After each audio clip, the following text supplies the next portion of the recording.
Yo, what's up, guy kings and queens? Welcome back to another video. Today I'm going to be taking you through the moment I decided that I wasn't going to be average anymore. Now, there's a moment where everyone sits and they look at their life and they realize enough is enough, bro. I have been average long enough, right? You're angry. You decide that you want change. You are sick of your life. You are sick of how you're living your life. You're sick of the habits in your life. You're sick of how you feel in your life, right? Because what happens is you sit around, think about your life, and you genuinely feel unfulfilled, right? Now, why does that happen? That happens because you're not chasing something.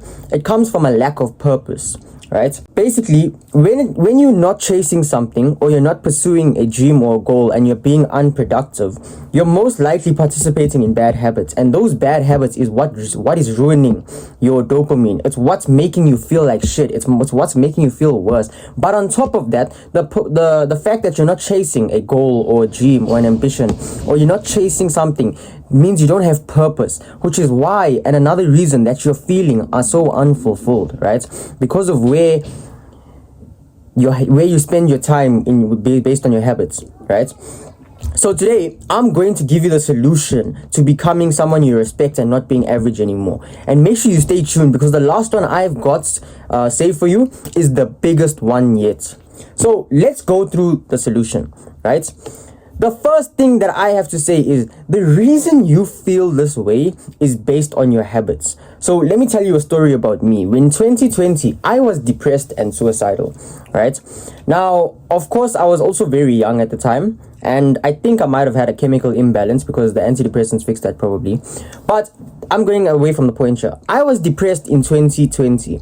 Now, I thought I was depressed because of whatever problems I had in my life, right? But which makes sense. It's okay to be upset about the problems I had, right? But I didn't need to be depressed over it.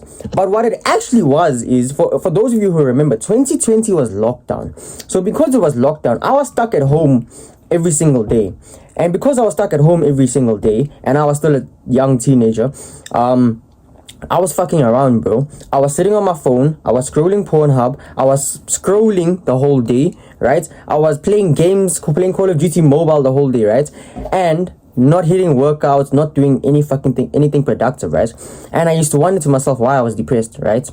But my point is, where you spend your time, like your habits you spend your time on, what you do, is very important, because that directly correlates to whether you feel fulfilled or not. Because I'll give you an example. For me these days, I feel fulfilled when I'm sitting here recording my YouTube video. I feel fulfilled when I'm editing my YouTube video, when I'm posting my YouTube videos, when I'm working towards a goal. But as soon as I finished all my work and now I'm sitting here bored and I don't know what to do, I start to feel unfulfilled. I start to take part in bad habits. I start to scroll, right?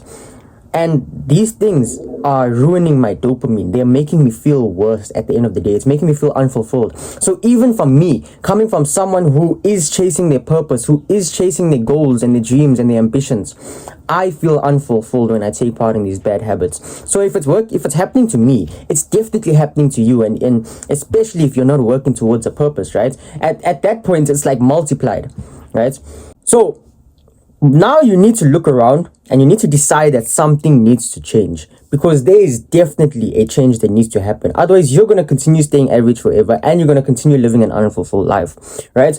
So what needs to change? Well, the first thing is you've identified there's a problem. You've identified that you need to change. And that's the first step to anything, identification, right? The ability to identify where you're wrong, the ability to identify something needs to be changed, whatever it is, or the ability to identify that there's a problem. You've identified it. You've taken the first step. Well done.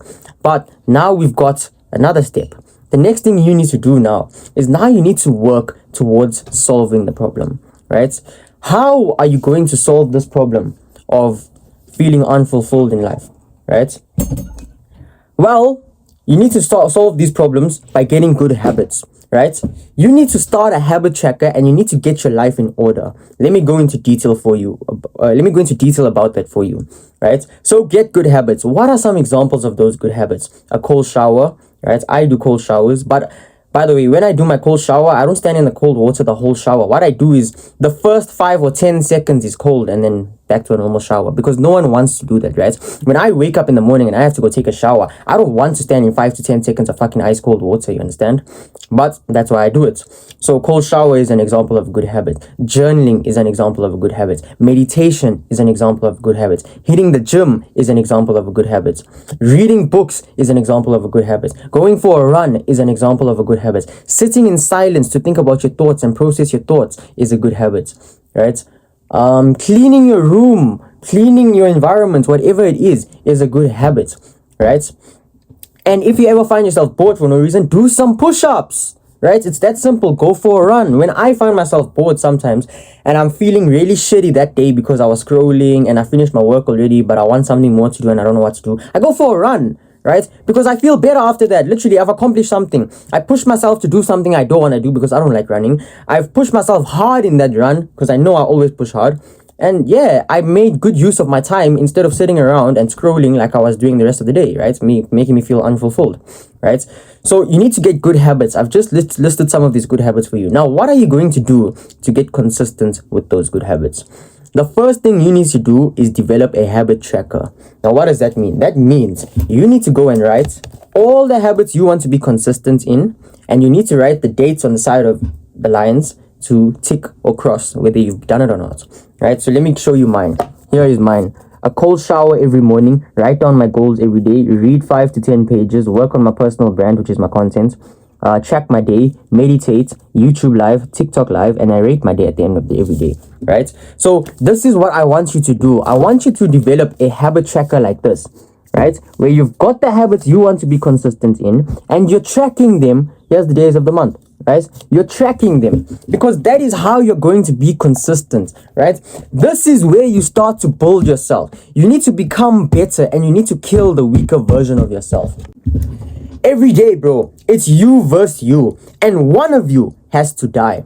One of you wants comfort and the other wants greatness. The old you knows every weakness, every excuse, every escape, and is not letting you go without a fight. But it's up to you. The old you votes for comfort. The new you votes for war. Every scroll, every snooze, every skipped rep is surrender. You're not saving yourself. You're building yourself. Brick by painful brick. You don't get to grow and stay the same. The old you must die for the new you to live. Make it your mission to kill that weaker version. Not someday, now. Right? So, as I was saying, this is where you start to build yourself. Right? This is where you start to become better. This is where you start to kill the weaker version of you. Right? Now, let me just give you a few examples of why this is beneficial for you. People may think, meditation, journaling, I've heard it before. Did you know that 100% of successful people in history kept journals, right? Why is journaling important? Because one, it allows you to look back at what your thoughts were 6 months ago, what type of person you were 6 months ago, right? This is my journal for 2025, right? In my journal, I've got stuff written from the beginning of the year. And when I go back and read it, it genuinely puts a smile on my face, or I get to see what I was thinking around that time of the year, what type of person I was, the things I was doing, what I was going through, whatever the hell it is, right? And because of that, I'm growing. Now I can look in my journal and see in January, oh shit, short form content. I was only posting 2 videos a week at the beginning of the year. Now I post 5 short form videos a week and 3 long form YouTube videos, bro. I've grown, but I wouldn't have been able to see that without my journal because I would have forgotten that shit. Obviously, I know I started with once a week, twice a week, but I didn't remember where I was at the beginning of the year, right? I only remember because I had to go and read my journal, right? I read my journal. I was like, damn, look at how far I've come. From January, by the time I hit March, I was posting 5, 6 short form videos a week, right? And in my YouTube, I only got consistent again with around September. Right? And when I got to consistent in September, it was 1 YouTube video a week. Now I'm doing 2 or 3, right? So that's what my journaling is for. It allows you to see the growth in yourself. And there's 3 types of journaling. By the way, guys, I can't go into too much depth about journaling. So if you want more information about journaling, make sure to check out this YouTube video. I'll put the thumbnail up here if I still have it. Make sure to check out this YouTube video discussing how to journal and the 3 types of journaling. I'll just quickly tell you the 3 types. There's gratitude journaling, reflective journaling, and your daily journaling. If you don't know where to get started, please make sure you check out that video. Now, meditation. Why is meditation good for you? Because meditation, one, it genuinely makes you a happier person. There were some days I woke up feeling like shit every day because I didn't have discipline at the time. I fell off, right? But meditating at the start of my day completely changed that around. I felt better. I thought clearer, right? I was locked in because of it, right? And how do you get feedback on that? Journaling. I wouldn't know whether my meditation is doing all of this for me unless I was journaling. You understand? So that is another reason I say to journal. Read 5 to 10 pages of books a day. You know what going to the gym is? Physical exercise. You know what that is for your body, how it's good for your body. That's what reading is for your mind. Reading is like exercise for your body. It's just exercise for your mind, right? To strengthen your mind. So read every single day. Also, most people think education ends after school, and that's why most people stay broke. That's why most people never get anywhere in life. You need to make sure you continue reading, no matter what it is. Just find the type of books you're interested in and read. Well, most likely you should read books that are going to benefit you and build your future. Okay, now, here are some important lessons for you, right? The best plan is the consistent plan. Now, why do I say this? Because it doesn't matter what your plan is. Even in the gym, people will tell you do the push-pull leg splits. People will tell you do the Arnold splits. People will tell you do upper-lower splits. It doesn't fucking matter what you do, right? As long as you are consistent with it, no matter what it is. Look at my content. I haven't gotten that big yet, but I'm growing every single day. I'm getting closer and closer and closer to my goals. I think I'm only on 224 subscribers today, bro. By this time next year, I'll probably be on 5K. Well, I'm hoping for 5. Maybe let's hope 2 at minimum. But bro, literally, right? The best plan is the consistent plan. As long as you don't stop, bro, it's all gonna work out. The next thing is, oh yes, most people have the wrong definition of consistency. People think consistency is never missing a day. If that was true, I'd be on day 0 of my cold showers, because I actually missed my cold shower yesterday. I didn't cross it out yet. But I actually missed my cold shower yesterday. So by your definition of consistency, I'm back on day 0 of cold showers, right? That doesn't make any sense. And don't get me wrong, I'm not trying to offend you. I also used to think this way. I'm trying to help you. So why do I say that? It doesn't make any sense. If for someone who goes to the gym, for most people watching this, if you are gym goers, you're going to understand this. But for someone who goes to the gym, if they go to the gym 3 or 4 times a week, 30 minutes to an hour each day, you'd say that person is consistent over weeks, right? That person's consistent, right? The same thing is applicable with every fucking thing else you want to do. It's not about showing up every day. It's about how much you show up every week. Consistency is not never missing a day. Change your definition. Consistency is volume over time. Consistency is just like the gym. 4 days a week over multiple weeks. Why? Volume over time.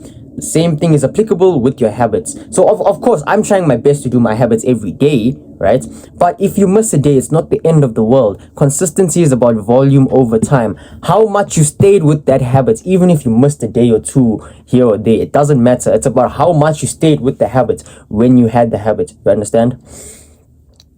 So in terms of this definition of consistency, it goes back to that analogy. That thing that people say, which is 1% better each day, right?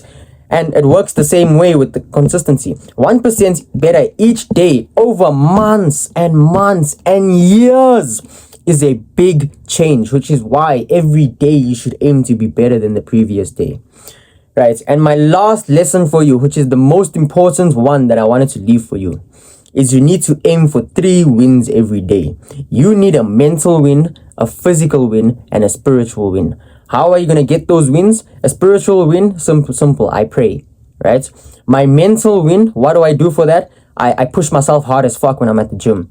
My physical win, it's basically happening at the same time at the gym, right? Oh, we could change it. My spiritual win is prayer, my physical win is the gym, and my mental win is my cold shower. That makes sense because I have to stand in that cold water 5 to 10 seconds a day. right? By the way, guys, if you guys haven't already, please make sure you smash that like button and subscribe. If you guys know any of your friends who would relate to this video, or any of your friends who you wish they could do better for themselves, please send them this video. If you guys think I left out anything, or you want me to address something that I haven't addressed in this video, please put it in the comment section so I can get straight to it for you. If you guys have any thoughts on this video, please put it in the comment sections. I'd love to hear what you guys have to say about my videos. Even if it's hate, you know what? I like the hate as much as I love the love, right? Yeah. So, as always, guys, I'm rooting for you and I'm watching from afar. Do the hard work, especially when you don't feel like it.